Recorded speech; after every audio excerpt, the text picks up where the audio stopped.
Laçkor tumanidagi 11-umumiy o'rta ta'lim maktabida 51 nafar pedagog xodim 646 nafar o'quvchilarga ta'lim-tarbiya berib kelmoqda.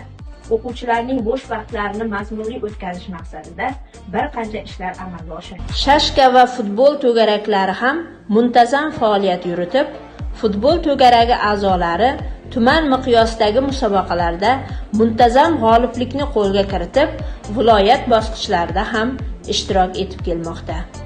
Mental arifmetika, informatika to'garaklari ham mavjud. Ingliz tili va rus tili to'garaklaridagi bilim olayotgan o'quvchilar va boshqa fan to'garaklari a'zolari turli darajadagi sertifikatlarni qo'lga kiritib, fan olimpiadalarida ishtirok etib, yuqori natijaga erishgan o'quvchilar maktab ma'muriyati tomonidan muntazam rag'batlantirib kelinmoqda. Bundan tashqari, maktabda tashkil etilgan G'uncha raqs guruhidagi o'quvchilarimiz turli tadbirlarda faol ishtirok etmoqda. Zukko kitobxon to'garagidagi bolajonlar turli badiiy adabiyotlar bilan tanishadilar. Zukko kitobxon to'garagi a'zolari tuman va viloyat musobaqalarida faxrli o'rinlarni egallamoqda.